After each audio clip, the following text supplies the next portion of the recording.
Assisti Vasco 2, Sampaio Corrêa 3. Um jogo maluco, mas a maior vitória da história do Sampaio Corrêa, 3-2 sobre o Vasco em São Januário, lotado, inclusive agora nas redes sociais do Sampaio, o Sampaio enaltecendo demais o feito que fez no Rio de Janeiro.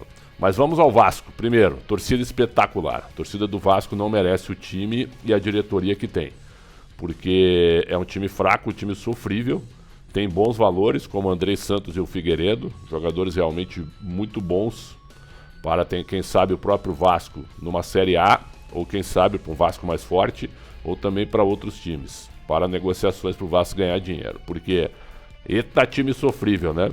O Vasco conseguiu um negócio impressionante, saiu ganhando, aí o Sampaio Corrêa virou o jogo, o Vasco empata nos acréscimos do segundo tempo e toma o terceiro gol em seguida, quase no último minuto dos acréscimos, um gol de cabeça do Joécio.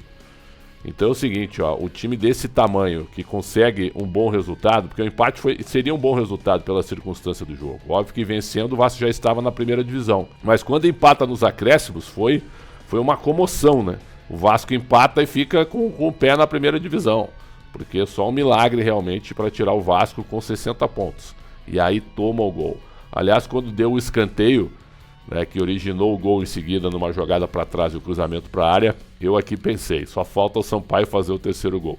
E fez. A maior vitória da história do Sampaio Corrêa, na sua história, negócio realmente espetacular. E ao Vasco, não dá, né? Não dá. Se o Vasco for para a primeira divisão, que eu acho que vai, com a SAF, tem que mudar muita coisa. Eu diria quase tudo.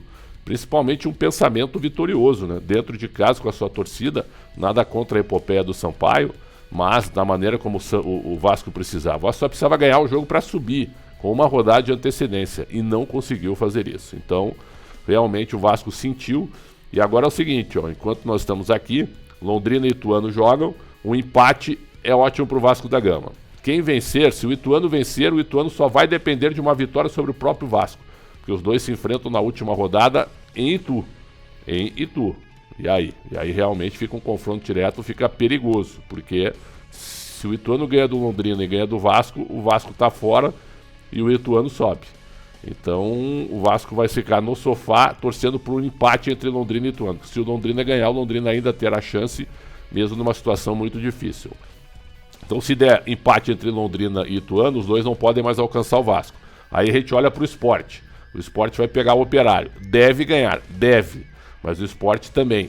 Se o Sport empatar com o Operário, o Vasco sobe hoje. Então, dois empates entre Londrina e Ituano, que se enfrentam, e entre Sport e Operário, o Vasco vai subir para a primeira divisão, sem entrar em campo com uma rodada de antecedência. Mas haja sofrimento, hein?